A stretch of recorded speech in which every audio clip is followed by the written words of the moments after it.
sing kadang-kadang boyongke loro. Ya. Kepriwe? Jamane baikin. Hah? Jamane sekolah kok jamane baikin. Sing loro boyonge Kalau wonge nyombae apa sampai berbaik? Wae. Waduh, Masya Allah. Nyombae. ya Allah Gusti. Jadi, tegal ya, tegal cuaca kebumen, terus apa wae lah, dewek. Tapi ya sih, orang bisa apa kuping.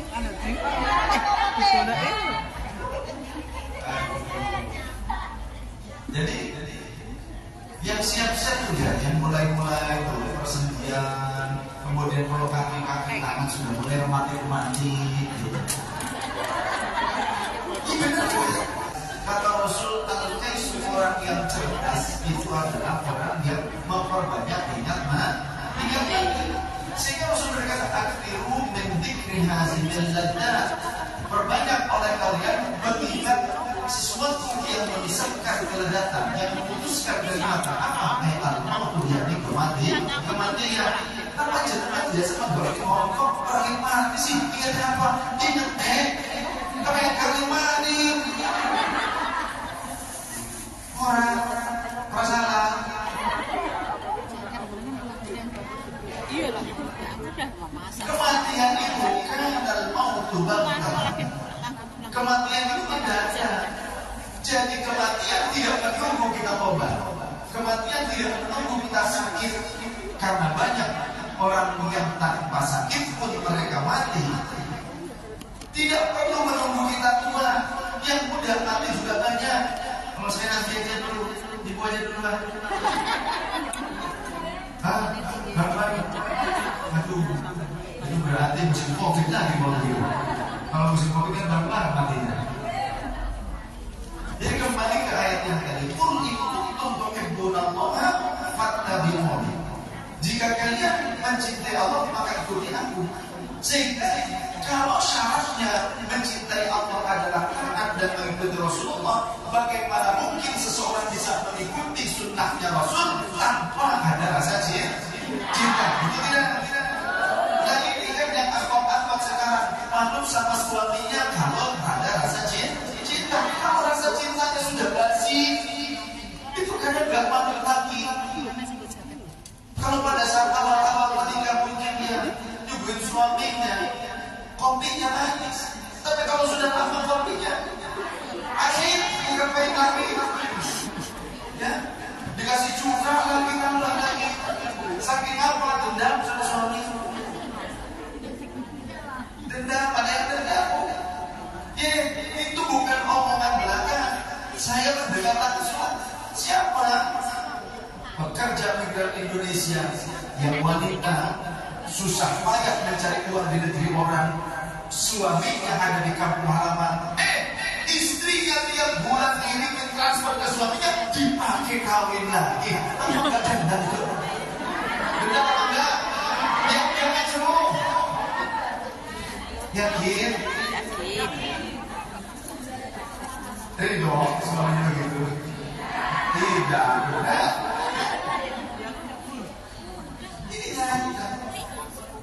Tapi meskipun yang seperti itu kan, yang diperlakukan seperti itu, meskipun ya, yang salah memang dia, yang salah memang lelaki itu, tapi wanita yang melakukan, yang diperlakukan seperti itu adalah seorang mujahidah.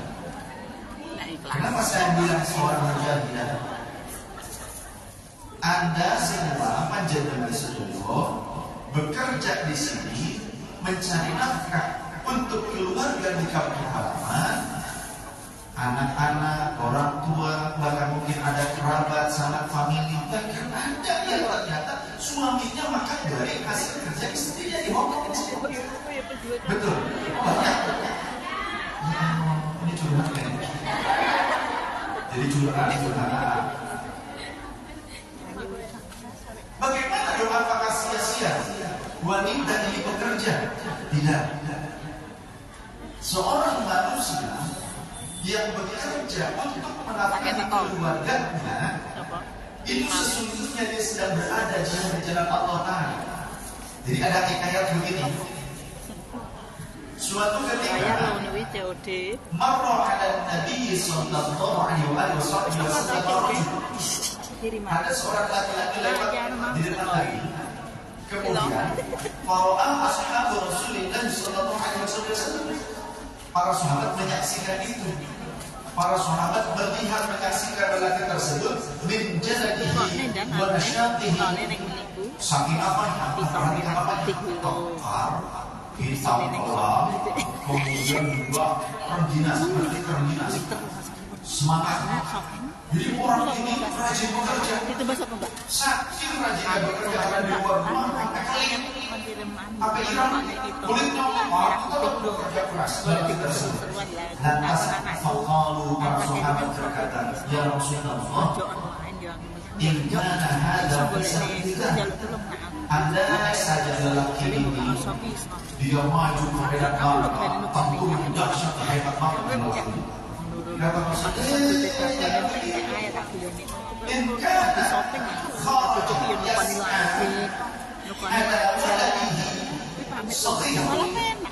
bahwa andaikan dia berjalan pergi mencari nafkah, memberikan nafkah kepada anak-anak yang masih kecil, maka sesungguhnya dia sedang berada di jalan jihad di jalan Allah.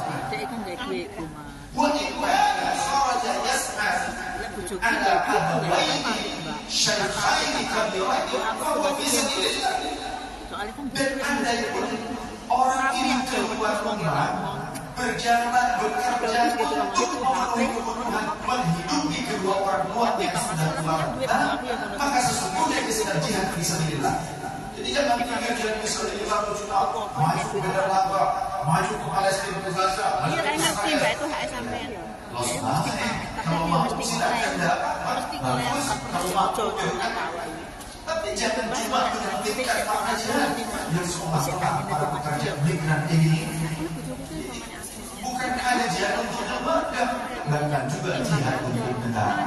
Oleh karenanya pekerja migran Indonesia disebut juga sebagai pahlawan dari Indonesia. Makanya saya juga senang dengan pejabat yang sombong, yang tahu diri, yang punya rasa terima kasih kepada para pekerja migran. Cuma mau jadi gaji buta saja.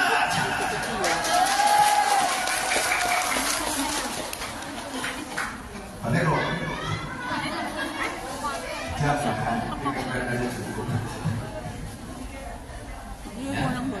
karena seperti itu aslinya dimanapun di Indonesia seperti itu, dimana-mana juga seperti itu.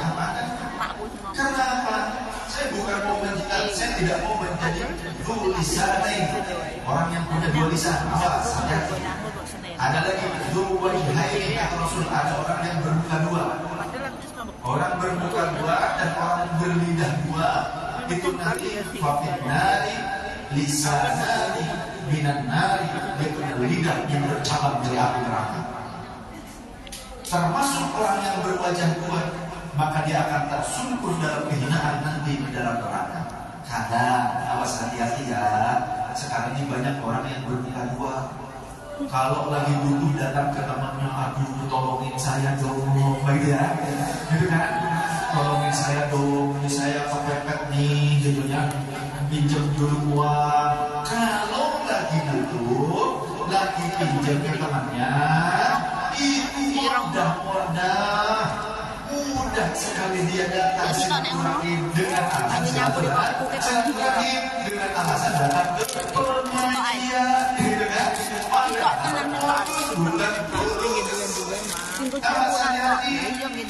Teleponnya dikasih pinjaman oleh temannya, oleh ibu ketua atau yang lainnya kasih pinjaman, pas ditagih nggak nomor kabur. Ada yang bagaimana?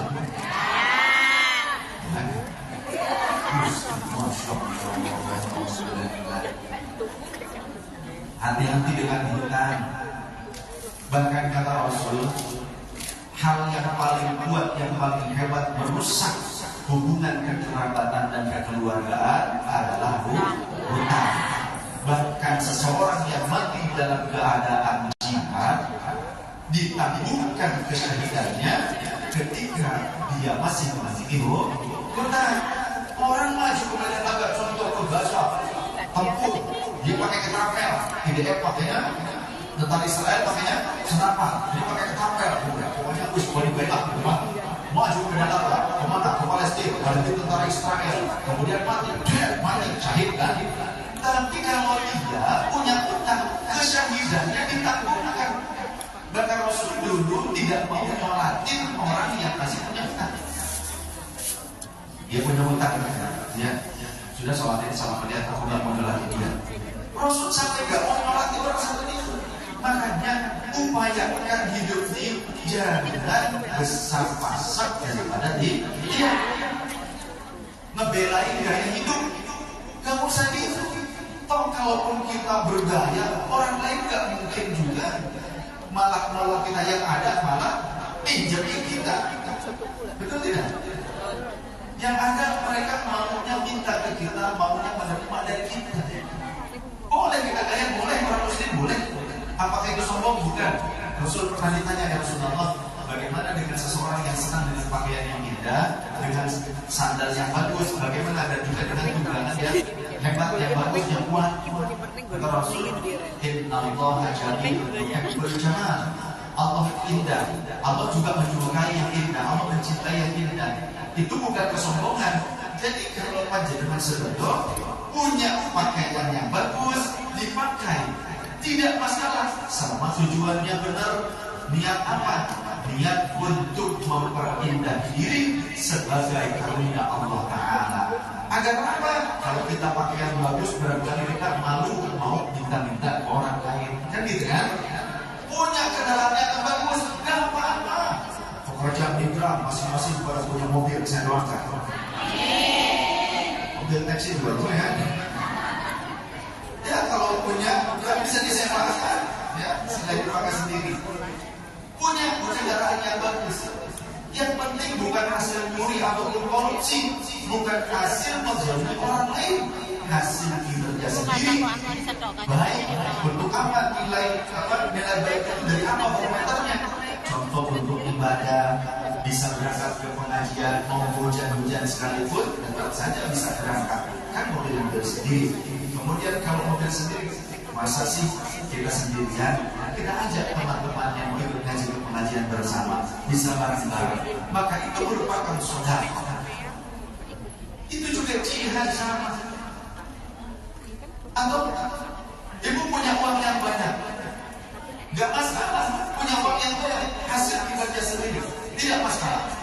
Karena Rasul sendiri menyatakan meninggalkan keluarga, maksudnya ditinggal mati oleh kita dalam kondisi berkecukupan, itu lebih baik dibandingkan ditinggalkan keluarga dalam keadaan kekurangan. Karena apa? Kalau ditinggalkan dalam keadaan kekurangan, khawatir sekali kita mereka mencuri, mereka jual diri, bahkan melepaskan imannya hanya demi secuil materi. Sallallahu Nabi Muhammad sallallahu wasallim iman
masih ada. Jangan dilempar. Kalau gitu nanti kasihan dia nggak dapat yang jauh, gitu kan? Dia dekat semua. Tapi memang bagusnya nasinya yang dekat. Dan ayatnya ada. Tapi ngaji memang orang yang paling depan itu yang paling bagus, tapi bukan berarti yang belakang tidak bagus. Ini ada hadisnya. Ada hadisnya. Iya. Jadi teror gitu. Ada hadisnya begini. Bainama Rasulullah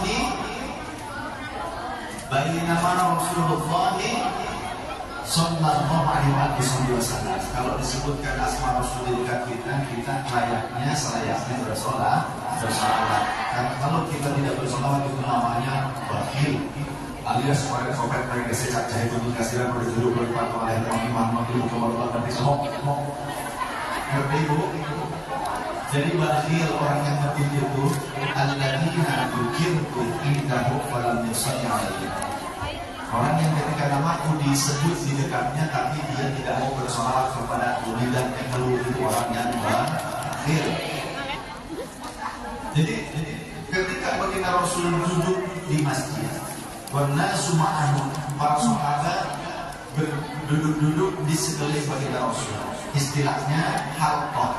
Nah, seperti kita ya, berkeliling seperti ini namanya halqah.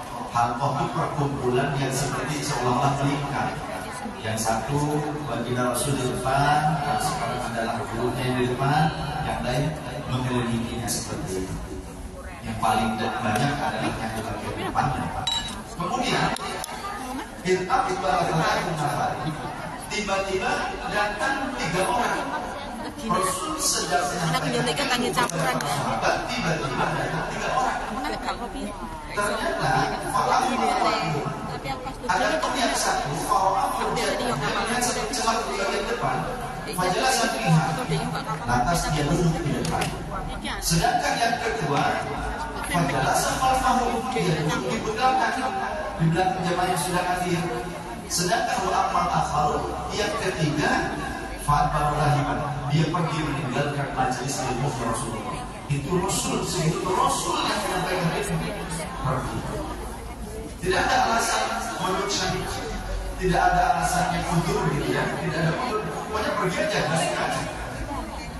Falamma faradha an ashabihi, tatkala Rasulullah selesai dari memberikan ilmu kepada para sahabatnya, faqala Rasul berkata, atadruna anil nafar tsalat. Hei para sahabatku, tahukah kalian dengan 3 orang yang tadi itu siapa? Wallahu wa Rasulullah a'lam, kata Rasulullah. Allah dan Rasulnya maha. Yang satu, sesungguhnya dia memang punya perhatian kepada Allah, sehingga fa'awahu Allah ilaihi, Allah akan perhatian kepada dia. Seseorang yang punya perhatian kepada Allah, salah satu tandanya dia perhatian bagaimana cara mengerti jalan menuju Allah Ta'ala. Dia ingin tahu apa yang disukai oleh Allah yang akan membuat Allah cinta kepada dia, dan dia ingin tahu apa yang dibenci oleh Allah dan membuat Allah murka terhadap dirinya. Artinya dia akan mencari tahu ilmunya, mencari tahu jalannya atau thariqahnya. Yang thariqah ini, jalan ini juga ada aturan-aturannya. Jalan menuju Allah seperti kita dari rumah masing-masing sampai ke masjid ini, kita melakukan sebuah rihlah, sebuah suluk itu melakukan perjalanan pada sebuah jalan thariqah. Jadi thariqah itu jalan, sedangkan suluk adalah nambah jarak wong nambah, melakukan sebuah proses perjalanan. Suluk pakai aturan apa enggak? Yakin, karena kalau nggak pakai aturan, udah tambah polisi nabrak gitu kan, kecebur sungai ataupun kecebur laut, bisa saja. Kalau tidak pakai aturan. Nah, aturan ini berarti ilmu ada ilmunya untuk mengerti aturan ini. Begitu pula untuk bisa sampai kepada Allah ada jalan, ada thariqah. Saat kita melakukan proses dalam thariqah tersebut, namanya suluk. Nah, salah satu suluk kita menuju Allah ini apa? Tolabul ilm, tolabul ilm.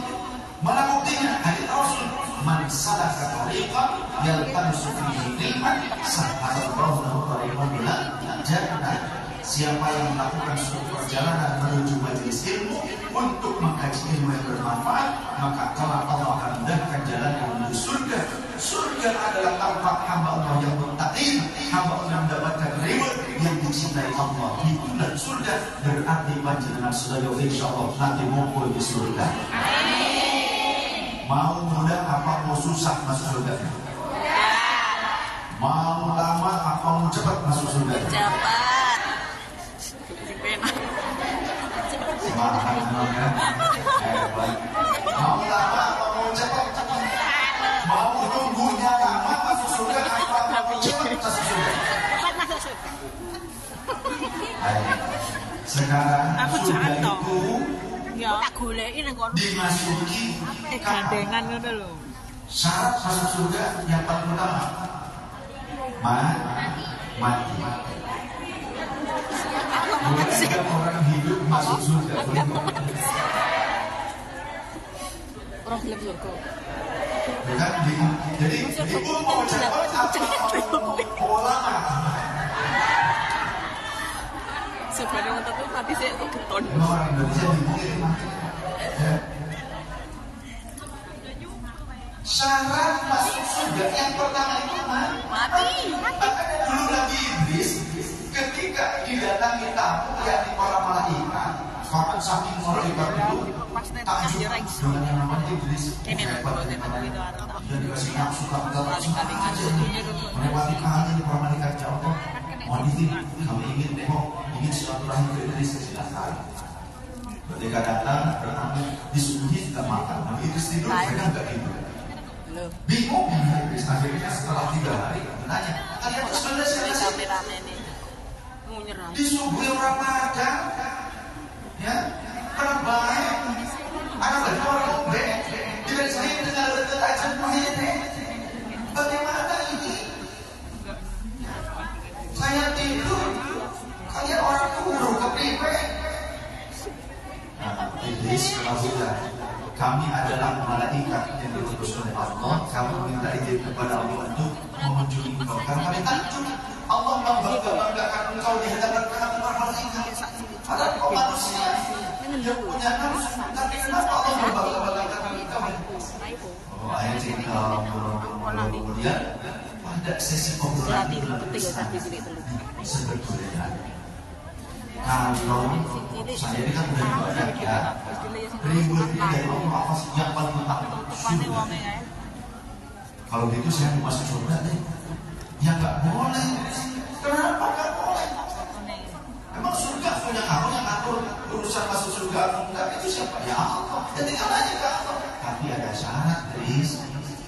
Emang apa sih kan? Jadi Nabi Idris punya syarat gitu kan? Mereka punya Riz gitu. Gak boleh. Emang apa syaratnya kan? Gitu. Harus mati dulu. Ya udah kalau begitu saya minta mati. Tidak seperti ini. Kamu ini gimana? Masa hidup orang yang hidup ya kan? Pengen buru-buru menikmati surga. Gitu kan? Ya gak boleh, harus mati.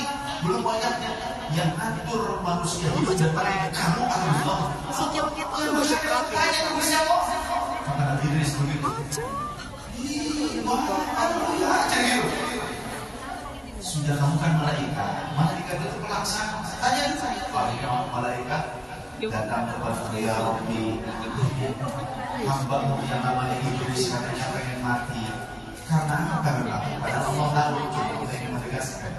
Karena dia ingin memasuki surga. Kata dia, kan orang bertakwa itu membuatnya surga. Maka dia ingin sekali, kesal sekali, rindu sekali untuk melihat surga secara nyata. Terus jawabannya tidak boleh. Karena belum waktunya ternyata kami bertanya.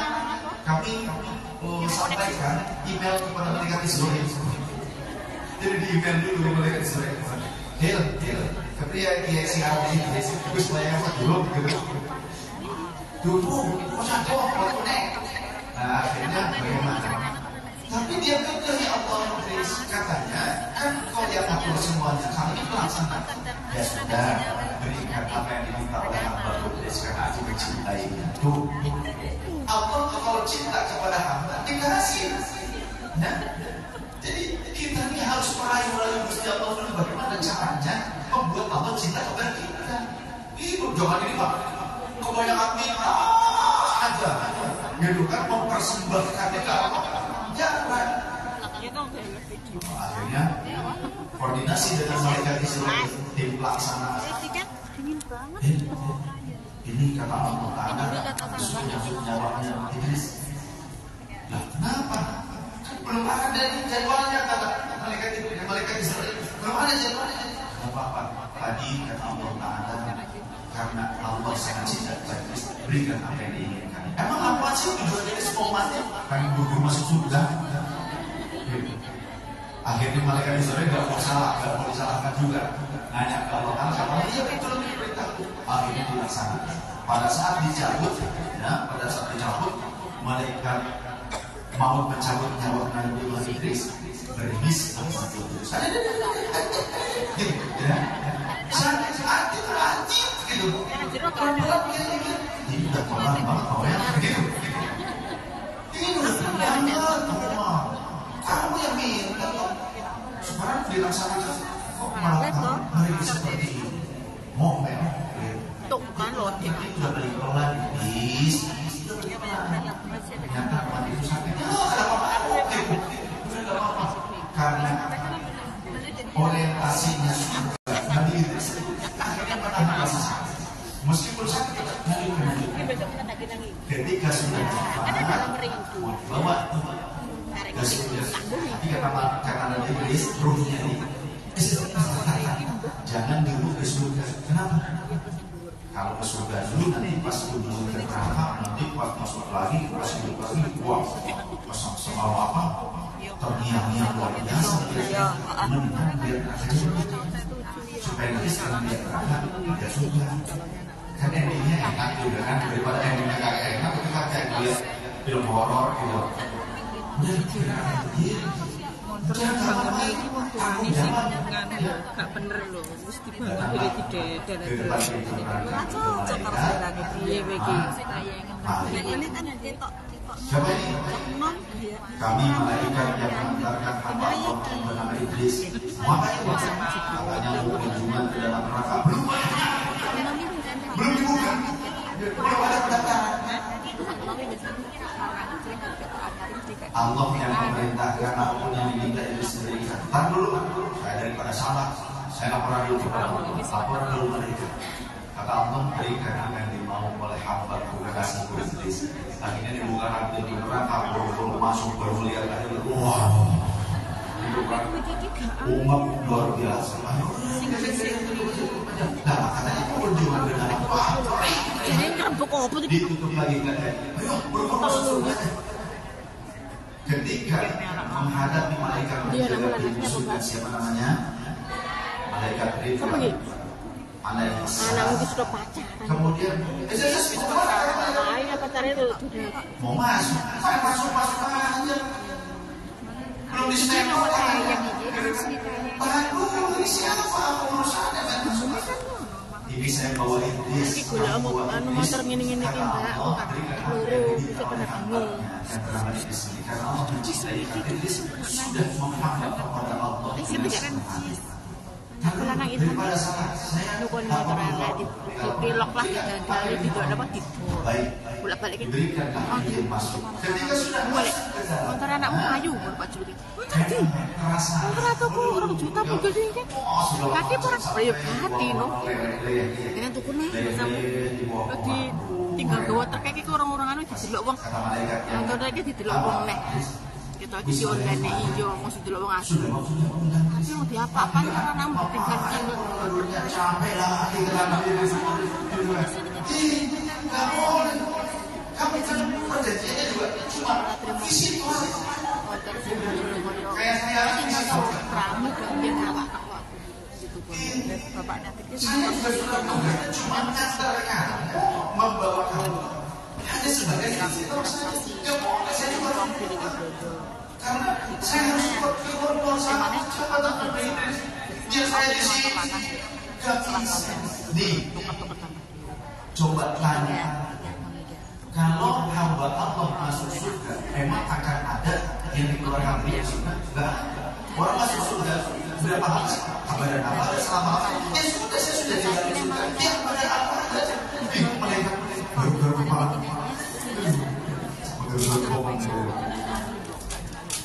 Saking jumlahnya malaikat Tuhan kewalahan dengan hamba banyak kerjaan nggak mau keluar surga kalau sudah di dalam surga abadan selama-lamanya. Dia kepada Iblis, aku haramkan surga sebelum kekasihku yang bernama Muhammad memasuki surga bersama seluruh umatnya. Tidak ada satupun umatnya yang tersisa. Kalau seluruh umatnya sudah masuk bersama kekasih Muhammad, maka boleh para nabi dan rasul yang lain dan kemudian umatnya masuk dalam surga. Aku haramkan sebelum kekasihku masuk. Saya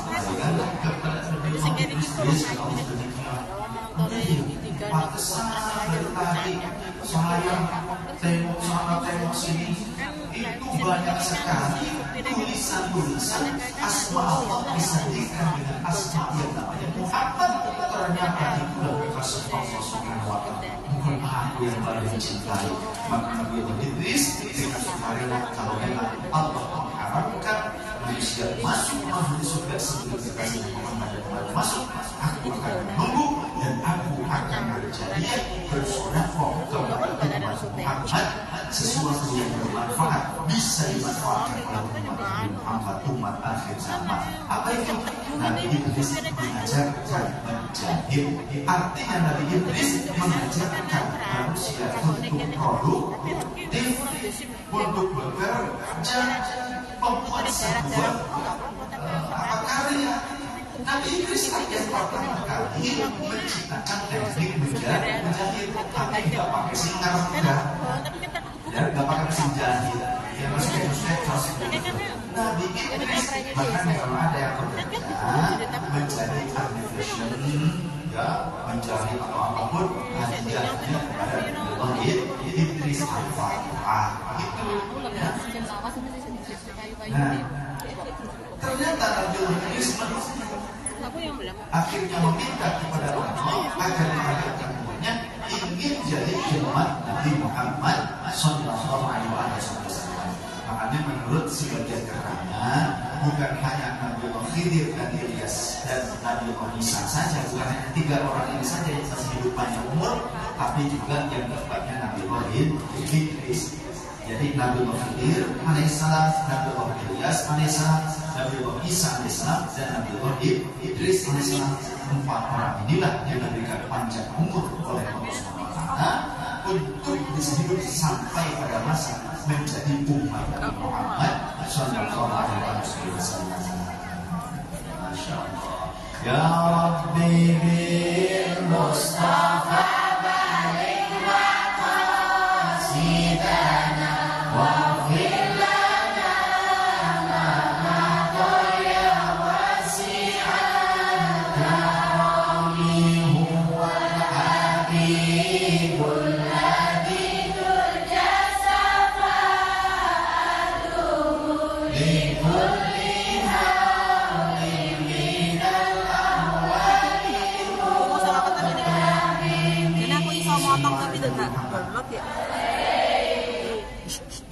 Nabiullah Isa juga panjang umur karena ingin membantu perjuangan zuriyah Rasulullah SAW yang asli, yakni Imam Muhammad bin Abdullah yang dikenal dengan Imam Mahdi. Untuk apa? Menghadapi Dajjal. Jadi nanti yang akan membunuh Dajjal adalah Nabi Isa karena sama-sama bergelar Al-Masih. Ya, tapi maknanya berbeda. Sama-sama Al-Masih, tapi maknanya mukhalafah, bertentangan. Nanti yang membunuh Dajjal itu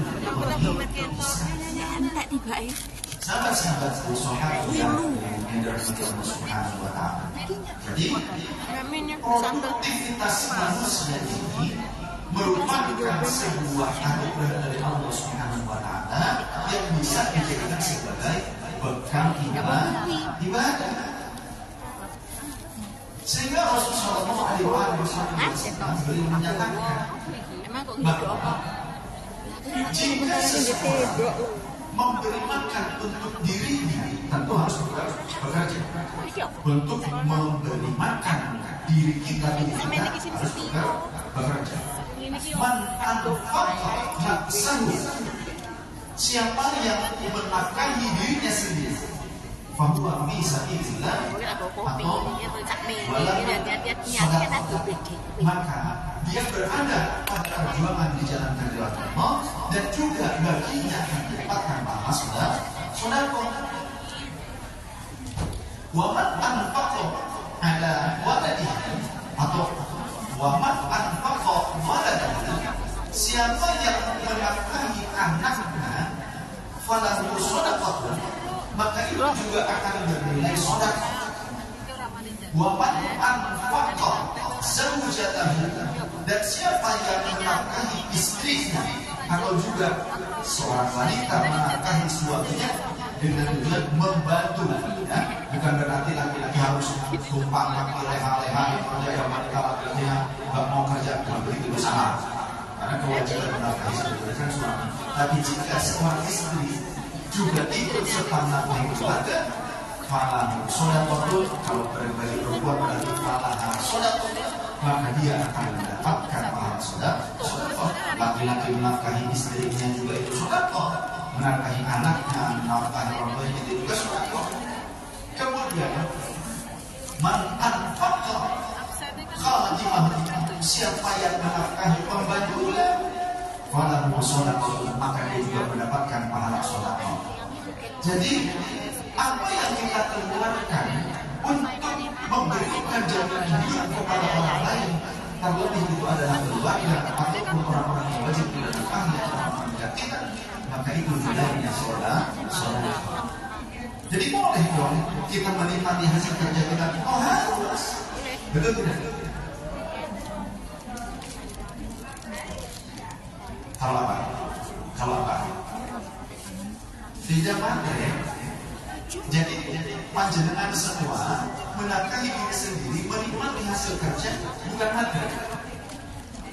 Karena tadi kembali ke hadis yang sebelumnya, kata sahabat, ya Rasul, kalau seseorang senang dengan pakaian yang indah, sandal yang indah, kendaraan yang bagus, bagaimana apakah itu sombong? Bukan, kata Rasul. Allah itu indah dan menyukai keindahan. Silakan seseorang menyukai keindahan, karena kesombongan juga dilihat dari dia punya pakaian bagus, kendaraan bagus. Kesombongan adalah merendahkan orang lain dan orang lain. Ini kesombongan sebetulnya. Jadi orang yang sombong bisa dilihat ini, kalau temannya ngomong, memberikan nasihat, waduh baik, cirak, gitu kan? Isu sama cirak, isu saya nasihat. Nah, orang kalau dikasih nasihat itu tandanya Rasulullah. Sedangkan orang yang ngepreng kata Rasulullah tidak akan dibiarkan masuk surga seseorang yang di dalam hatinya punya sombong meskipun sebesar butiran pasir. Jadi harus di laundry dulu. Jadi laundry itu ada laundry elektronik. Apa? Pintunya dari depan. Ada laundry LG, pintunya dari atas. Tapi tasku masuknya dari pintu atas. Ada laundry tungku hawu. Ngerti hawu? Orang Sunda bisa hawu. Tungku dia surasa pakai kayu bakar. Nah, itu paling mengerikan. Masuk dari pintu yang paling bawah. Itu keraknya neraka. Nah, ibu mau yang mana? Kan ini di belakang Batman, Bu. Itu ibu perhatikan apa enggak gitu. Jangan-jangan yang atas aja.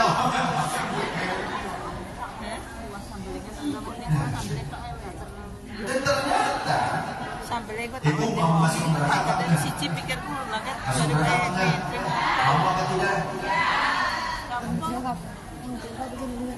Tapi saya nanya, punya dosa apa enggak?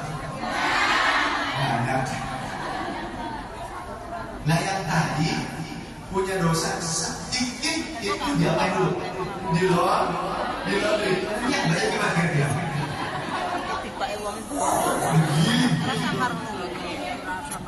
Akibat dosa termasuk dosa di orang itu paling dosa ada dua, ada hakullah, ada hakul adami. Kalau hakullah adalah sesuatu yang tidak mengambil hak orang lain, dosa yang tidak mengambil hak manusia, cuma dosa kepada Allah gitu ya, bukan cuma tetap dosa besar kepada Allah. Awas, jangan anggap semua ya. Ada manusia itu paling susah. Nah, kalau hakumullah, Allah itu Ghafurur Rahim, Maha Pengampun Maha Penyayang. Allah memberikan jalan-jalan pertaubatan dan jalan pengampunan. Maha Pengampun Allah. Tapi hati-hati dengan hakul adami. Kalau kita zalim kepada orang lain, kita merendahkan harkat martabat orang lain, nipu orang lain, kemudian pinjam duit tapi nggak dibayar, gitu kan? Banyak yang banyak. Awas hati-hati. Kalau orangnya nggak mengikhlaskan, nggak merelakan, maka hutang ini akan mampu untuk menjadikan si penghutang itu muflis. Apa itu muflis? Bangkrut. Sehingga orang yang seperti ini bukan cuma dosa sendiri, dosa orang diterima oleh dia, amal dia diberikan kepada orang lain. Itu orang yang bangkrut akibat zalim kepada orang lain. Wis eling-eling utang yang sahur sekalian ya, awas hati-hati. Ini penting. Nah, Allah punya jalan pengampunan dosa, tapi bukan dengan membayar. Kalau umat lain mungkin ada ya, ada di tempat lain menebusan dosa. Surat indulgensi bayar kamu berapa sekian bayar dosa. Di Islam nggak begitu. Di Islam itu enak sih loh. Ya, mudah, Allah mau berikan kemudahan di Islam. Salah satu cara kafaratul dzunub, pengampunan dosa, pengikhrasan dosa adalah yang kerja. Sampai bekerja ini bisa jadi kifarah. Mana buktinya?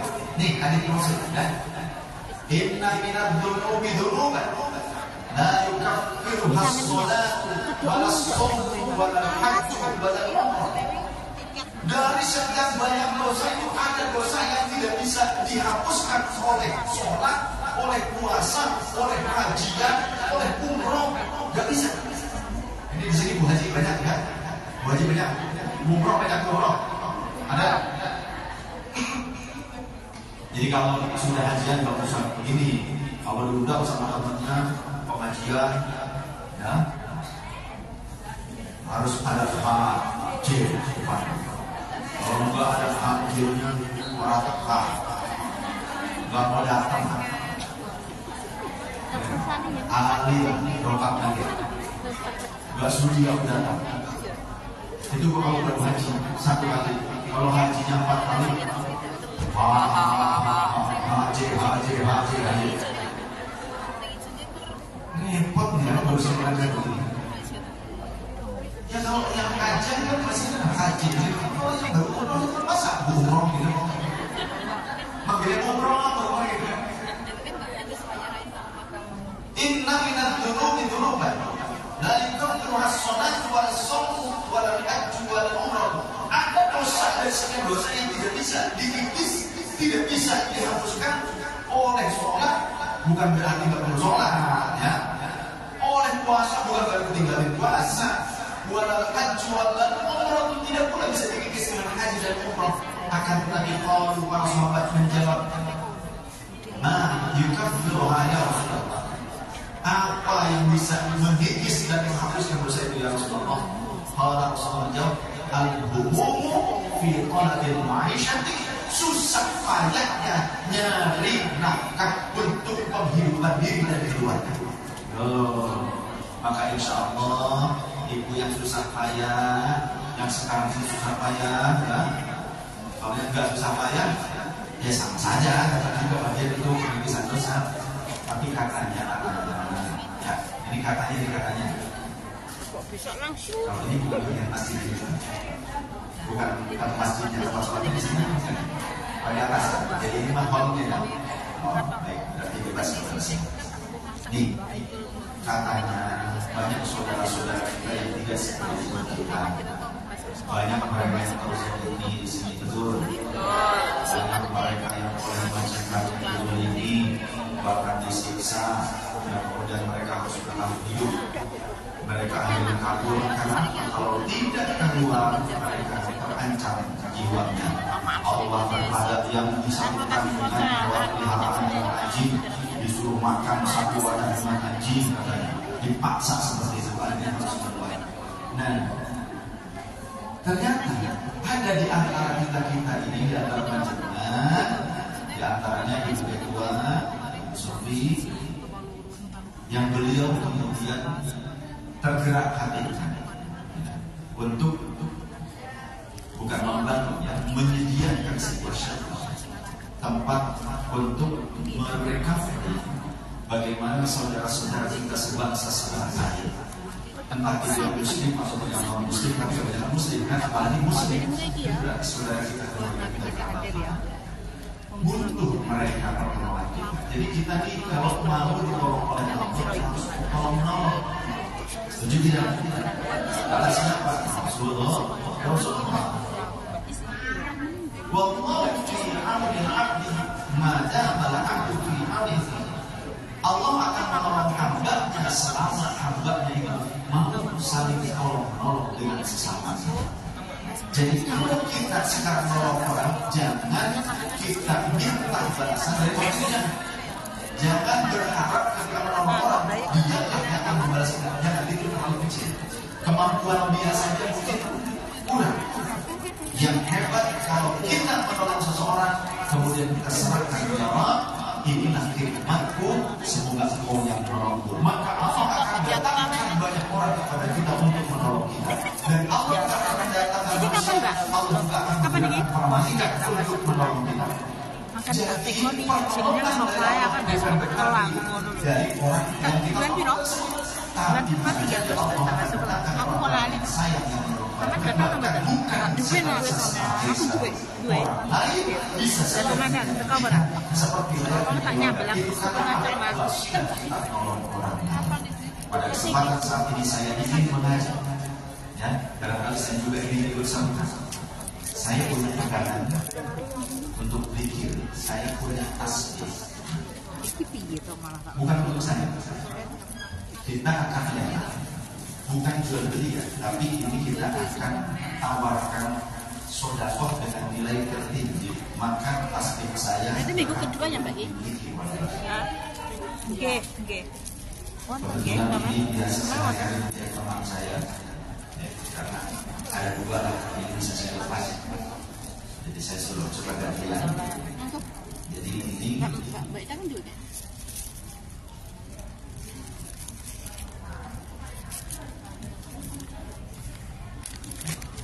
Jadi nanti tidak lagi. Jadi kita akan lelang saja. Ya. Saya akan menyerahkan ini, memasrahkan tasbih toka ini. Yang kebetulan ini selalu saya pakai untuk zikir thariqah, yang mana saya terakhir menjadi imam. Alhamdulillah saya mendapatkan otoritas penuh dari seorang khalifah, seorang sayyid syarif atau sayyid syarif Rasul, seorang ulama besar asal Lebanon yang berkeliling dunia menyebarkan Ahlus Sunnah dan mengajak orang-orang untuk menjadi Islam tanpa paksaan. Banyak orang yang masuk Islam, termasuk di Indonesia yang dikenal sebagai artis, ada Mas Marcel. Itu dulu Mas Marcel sudah tidak agama, penyanyi Marcel yang ada di Indonesia. Dan dia itu ingin bertanya, kebetulan Maulana Syekh berkunjung ke Indonesia, ke tempat kami beberapa kali. setelah anu nih paknya hanya sudah selesai ngasihnya pada saat dia kita pernah enggak ayo esok tadi turun mau kan ayo bagian kamu pak ini kan bagus privat langsung bilang ya Syekh bimbing saya masuk ke sana. Oh iya paling Katanya mau banyak pertanyaan. Kenapa kamu jadi melahirkan yang begitu besar? Semuanya itu sudah terjawab. Itulah paling besar. Belum bicara itu sudah terjawab dan sudah memberikan orang kamu tak itu ya mana kecil sampai sekarang jadi soal disebutnya. Alhamdulillah. Allah memberikan kepada Syekh. Jadi kalau datang ke Indonesia, para presiden dan wakil presiden entah yang masih jenah ataupun yang sudah purna itu juga datang. Baik Pak SBY, Pak Jokowi, Pak Prabowo, itu dan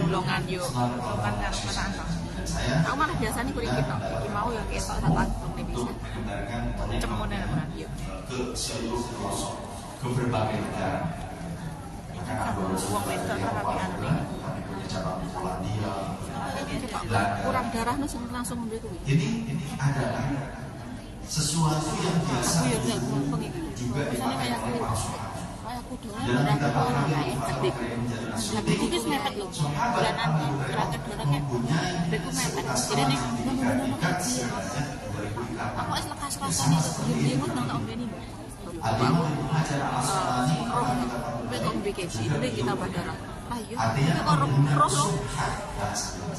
nah saya juga seperti ini karena dilakukan oleh guru tapi karena mendengar ada informasi saudara-saudara saya bahkan seiman dengan saya yang ada di Hongkong ini mereka dalam kondisi yang kurang beruntung dibandingkan kita.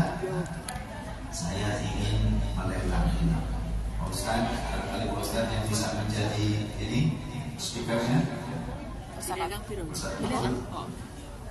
Ustaz di apa coba dibimbing.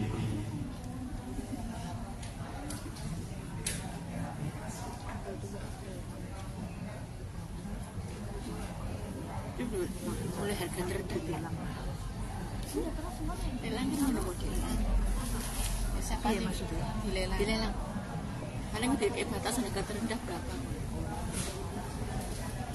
hasilnya begitu Assalamualaikum teman-teman. Tadi disampaikan oleh Chef bahwa ini untuk wasilah ini dilelang yang nanti untuk kemanfaatannya digunakan untuk kemaslahatan jemaah. Ini akan disampaikan kepada ketua. Beliau tadi menyampaikan silahkan ini siapa yang mau nawarkan. Ayo silakan. ini kan harga yang mudah loh. Dolar, ya 1.300 dolar. Ada yang lebih tinggi lagi? Langsung 1.300 pertama loh 1.300. Ayo. Itu Silakan. Ada standar ini trennya berapa? 1.300. Ada yang lebih tinggi lagi? Dompet gue ada semono pak di sini. Ayo. Beliau dompet gue ada semono di sini. Murah. Ayo siapa? Ayo ngajuin. 1.300 dolar. Ada yang lebih tinggi lagi? Ya, ini sekali lagi ini bukan untuk nanti diserahkan kepada Jadi nganu mau lo kok? ke umat lagi, bukan. Jadi ini sekali lagi bukan untuk kepentingan sendiri. Jadi karena jangankan pandangkan ya, kita saja karena maaf di Indonesia kalau masuknya kita dari berapa? Nah, terus siapa lagi? Yang lebih lagi? Sampai apa? 1.500. Ayo. Wes aku dulu aku nang Google. Aku tak kayak anu nek Google. Wis anu. Wis berapa episode? 40 baru bonusan 41 cuman berapa menit gitu. Bagus sih. Aku sampai. Aku ibu sampai. Jadi kalau ininya tidak, mungkin manfaatnya mungkin masih kerja sendiri, tapi yang jelas manfaatan instan yang panjenengan berikan itu akan lebih bermanfaat lagi. Itu intinya. Kalau siapa sih 1.500 berarti? Oh ya. Intinya ini untuk kita misalnya tabarkan karena pernah dibagi beberapa oleh sahabatnya yang dekat dengan Allah. Jadi niatkan yang penting mendapatkan ini niatnya sunnah. Jadi saya tidak jual beli mudah, saya hadiahkan kepada orang yang terus bersedekah untuk saudara seiman. Karena kalau bukan kita, jangan-jangan nanti akan ada ruang orang Islam tidak peduli dengan sesamanya. Saya takut nanti di akhirat ketika saya tadi mendengar infonya, saya mendengar informasi seperti ini. Jadi mendengar informasi seperti ini ya sudah, saya punya sesuatu yang menurut saya berharga. Kenapa berharga? Kalau materi yang lain tidak mengingatkan diri kepada Allah, berharga. Tapi sesuatu yang mengingatkan kepada Allah itu yang berharga, yang membuat kita ingat terus kepada Allah, membuat terus berpikir. Dan kata Allah, al-ladzina amanu wa tatma'innu qulubuhum bidzikrillah. Orang beriman itu akan tentram jiwanya dengan Allah. Ala dzikrillah tatma'innul qulub. Kita melihat Allah bahwa barangkali yang tadinya malah dipikir, kemudian melihat ini, pegang ini, punya ini, jadi ingat terus, pikir terus senangnya, sehingga akan lebih mendapatkan peluang-peluang pertolongan dari Allah Subhanahu wa taala.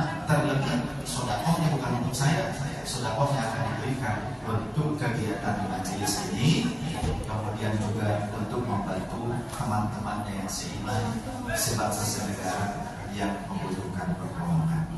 Jadi ini mah apa ya, tanda yang manis, kepedulian saya begitu.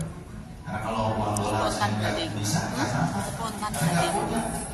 Soalnya waktu di bandara di Indonesia, bapak dan kemudian saya jadi ada yang dolar Hongkong, nggak bawa dari Hongkong, kamu gitu kan? Nggak ada di Indonesia, di mana harus Jakarta, di terminal. Nah, silakan, monggo, silakan yang tadi. Yang tertinggi siapa tadi? Ibu Haja dari yang lain nggak ada lagi, yakin? Ini 1.500, 1.600 ada? 1.600 buat siapa? Itu di belakangnya 1.600. Mbak Adil 1.600. Saya yakin ini kepedulian dari hati. Kepedulian dari hati karena ingin peduli, karena ingin membantu sesama. Jadi yang berhak mendapatkan ini ialah mungkin yang paling tulus kepada Allah. Di atas 1.600 ada tidak? 1.700. Ibu siapa? Ibu Rianti 1.700. 1.700. Kakak Bosan 1.800 ada tidak? Kita 1.700. Sudah ada 1.800 ada tidak? Saya hitung dari 10. 10.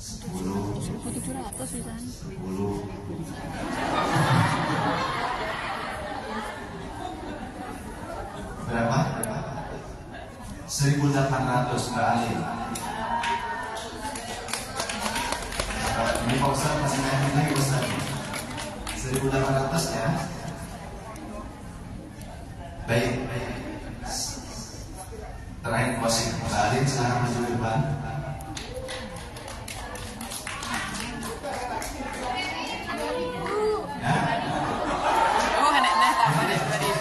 Ini deh. Sekarang Mbak Ali dulu karena tadi saya sudah kagum bos ya. Saya nggak aman. Saya terus terang kan tadi saya bilang saya punya ibu dua. Harusnya sih yang satu saya tetap pegang, tapi karena ada yang mau, yang satu lagi saya rela lepaskan untuk membantu teman-teman dan untuk keberlangsungan dakwahnya. Berarti yang satu dari 2.000 boleh.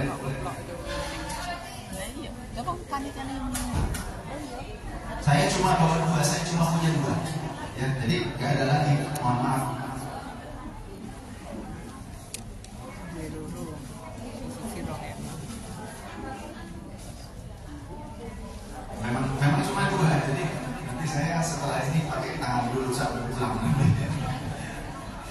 Gak apa-apa. Saya record ya.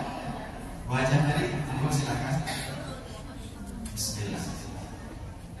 Saya pengen nangis sebetulnya, tapi masa sih coba nangis. Kenapa? Saya terharu gitu. Saya bukan karena terlalu banyak uang beliau. Ya mudah-mudahan banyak uangnya. Tapi ini karena ketulusan beliau. Karena ketulusan beliau Allah memberikan ini memang harus dilakukan mereka. Sekali lagi, ini bukan jual beli dan bukan dimanfaatkan untuk saya. Tidak dia yang minta. Monggo silakan nanti ke ibu ketua langsung ya. Nanti urusannya dengan ibu ketua. Baik, bismillahirrahmanirrahim. Ibu, Mbak, atau apa sih? Balik saja ya, balik. Mudah-mudahan ini bermanfaat. Ternyata beliau juga selalu dalam tasbih digital berarti ahlul dzikri adzakirina wadzakirat. Kata Allah Ta'ala, orang yang banyak zikirnya tak lagi berbuat, ma'adzallahu ajran azimah, akan diberikan dilimpahkan pahala yang sangat agung, dan terlebih akan diberikan ketentraman dan mudah-mudahan mulus segala urusan-urusannya, dimudahkan segala urusannya, kemudian dijembarkan rezekinya, qabul hajatnya dan derajatnya, keluarga sakinah mawaddah warahmah, diberkahi, dirahmati, pokoknya oleh Allah dimudahkan, selalu ditolong, dikeluarkan daripada kesulitan, dihilangkan segala permasalahan, penyakitnya, pokoknya sehat, panjang umur, sehat walafiat semuanya untuk kedua orang ini, dan juga dijauhkan daripada orang-orang yang hasad, zalim, zalim dan apa semacamnya. Semoga saya kalian adalah orang-orang yang baik, bahagia dan cepat. Bismillah. Untuk balik dalam hidup. Ini ada sini Muhammad. Sudah ketemu aja. Mary, Bismillah. Istilah Muhammad atau istilah Muhammad. Boleh berfoto dengan komisi bersama. Berfoto dulu Mbak. Dengan ibu. Kalian di sini.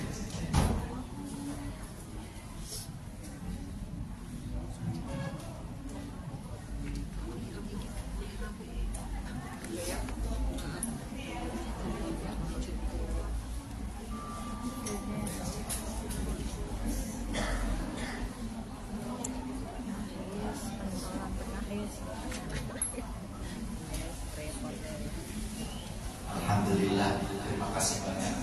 Jazakumullah khairan. Alhamdulillah.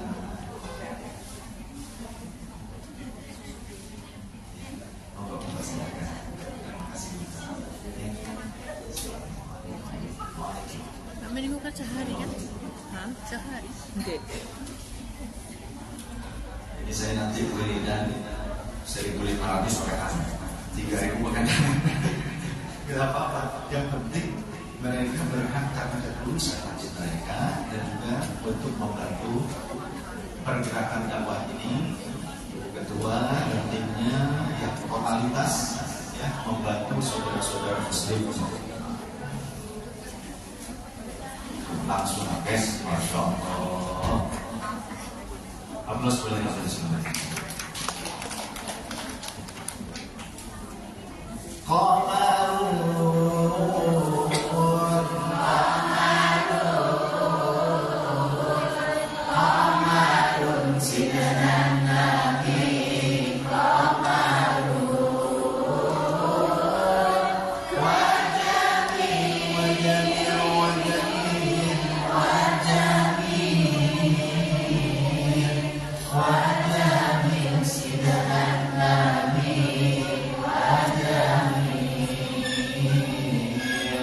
Allah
gitu. Ada yang mau bertanya tidak?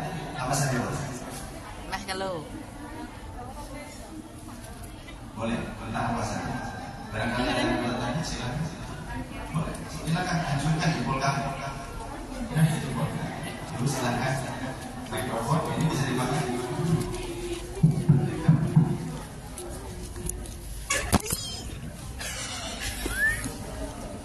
Assalamualaikum warahmatullahi wabarakatuh.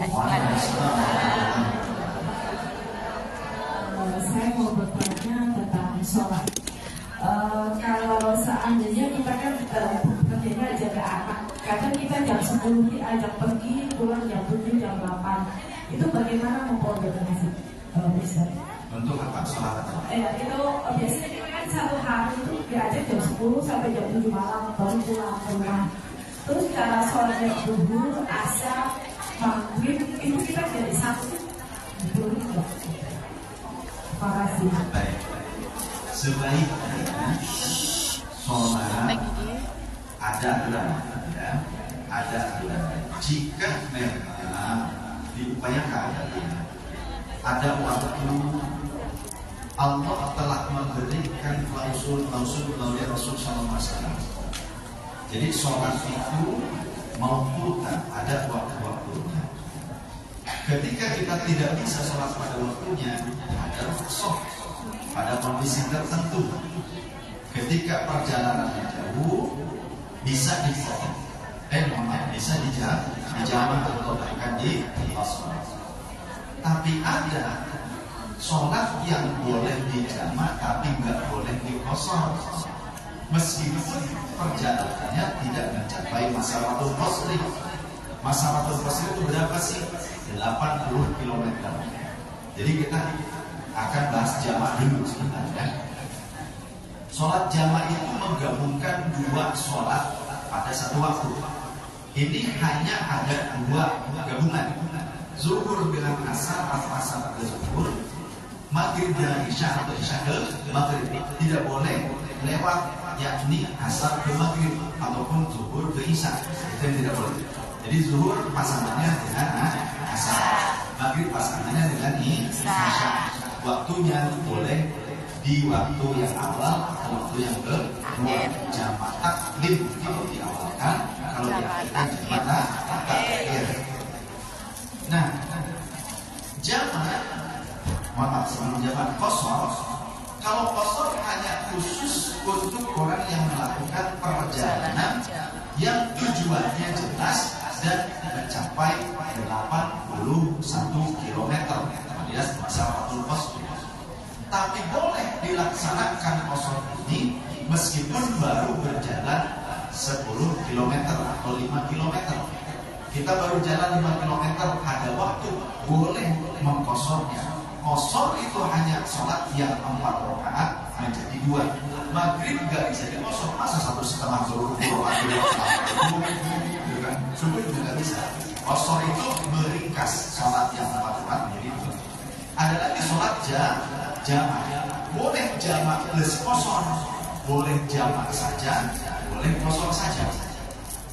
Jadi kalau qasar saja yang 4 rakaat dijadikan 2, kalau tujuannya adalah 81 km, meskipun kita baru jalan 5 km, meskipun baru 5 km, tapi tujuannya jelas gitu.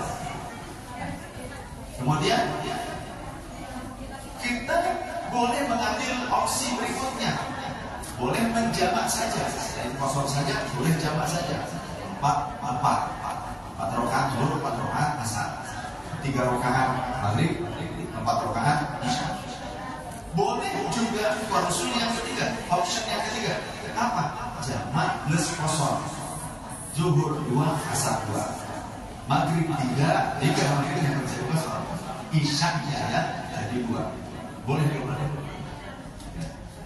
Kalau qasar sekali lagi hanya untuk perjalanan.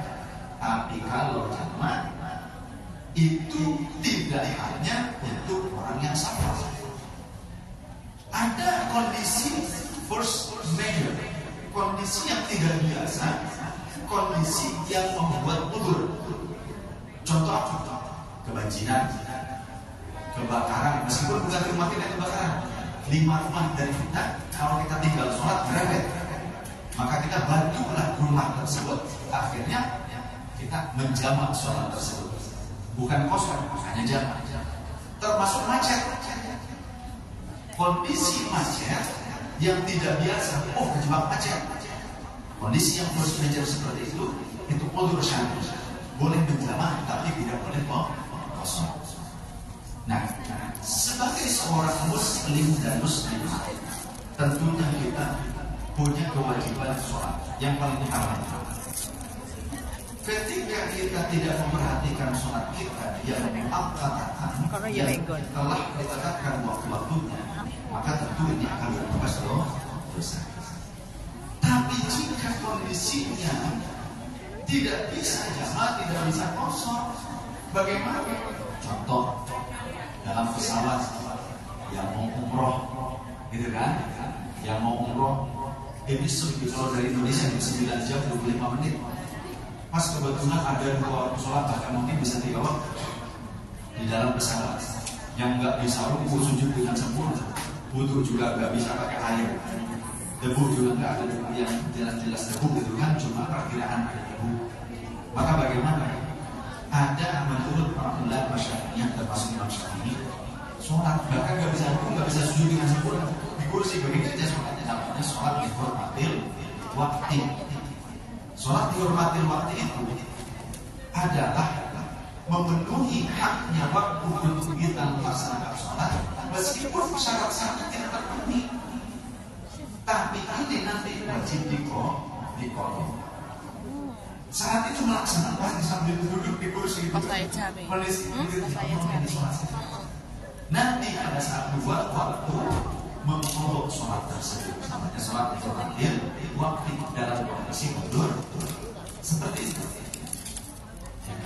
Tapi di luar batasan itu diupayakan kita melaksanakan sholat sebisa mungkin. Jadi jangan ketika masih bisa untuk sholat, kemudian bisa, cuma kadang kita sendiri bilang apa ada sekalian gitu ya. Akhirnya nanti kalau terbiasa seperti itu, akan ada kemungkinan kita meninggalkan sholat. Jadi Allah telah memberikan kemudahan berupa klausul-klausul yang tadi, tapi jangan sampai kita membuat hal yang baru di luar syariat. Jadi hanya simpel, ini caranya. Bagaimana? Sholatnya yang fardunya saja, yang rukunnya saja, yang wajibnya saja. Yang sunnah nggak dilaksanakan itu tetap sah sholatnya. Takbiratul ihram, Allah Akbar, niatnya sambil takbiratul ihram di dalam hati, niat itu ya, sambil takbiratul ihram, Allah Akbar. Kemudian langsung al-fatihah, Bahkan kalau sendiri sholatnya al-fatihahnya diwasol juga apa asalkan tajwidnya benar. Bismillahirrahmanirrahim. Alhamdulillahirabbil alamin. Arrahmanirrahim. Maliki yaumiddin. Iyyaka na'budu wa iyyaka nasta'in. Ihdinas siratal mustaqim. Shiratal ladzina an'amta 'alaihim ghairil maghdubi 'alaihim waladdallin. Kemudian ruku Allahu Akbar. Subhanallahil azim wa bihamdihi sekali, tapi tumakninah cukup. Kan sholat sendiri kan? Subhanallahu wa bihamdihi Rabbana wa lakal hamd. Segitu saja cukup.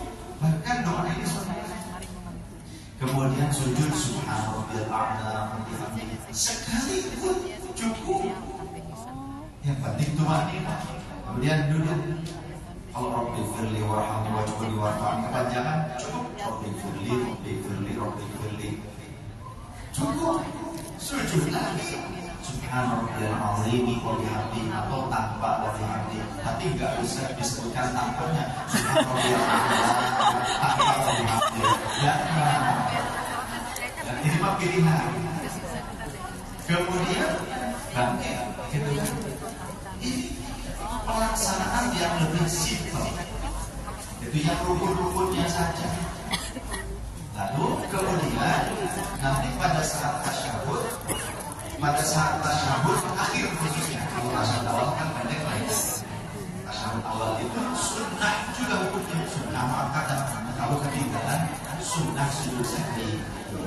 Tapi kalau tasyahud akhir itu rukun, alias wajib. Gini yang paling pendek.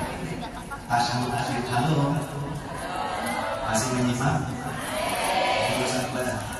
Tasyahud rukunnya segini.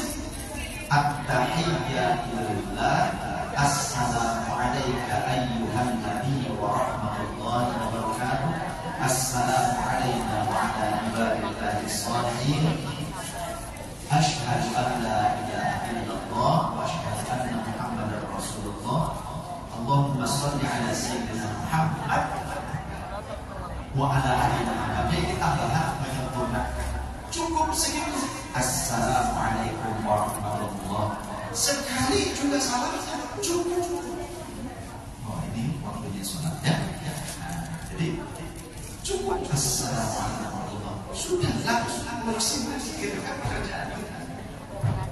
Karena kata Allah dalam Al-Quran, jika kalian sudah melaksanakan sholat, fantasyiru fil ardi, bertebaranlah di muka bumi. Jadi zikir maka bisa sambil jalan, bisa sambil bekerja. Simpel dan tidak akan sampai lama, 2 menit sudah selesai sholat seperti itu.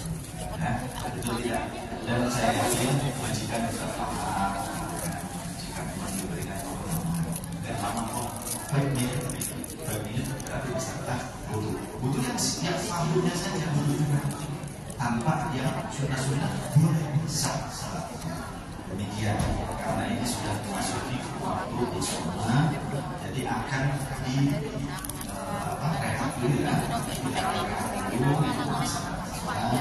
Semoga perkumpulan kita, perjumpaan kita, majelis kita masih banyak tadi yang bersambung sunnah Rasul dan juga dari Al-Quran yang kita pelajari juga dari para ulama salaf akan menjadi di mana pun tetap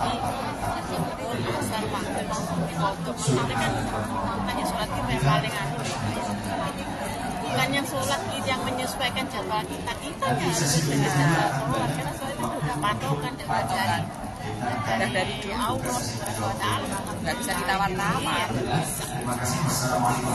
Kalau teman kesibukan siapa subuh menuruti sibuk yang sudah punya wudhu sholat dulu, yang belum punya wudhu silahkan di maksudnya digara-gara neng kuat di kursi maksudnya jadi sampai siapa maksudnya sudah tinggal nih macam begitu lebih ya tuh mbak seyoyo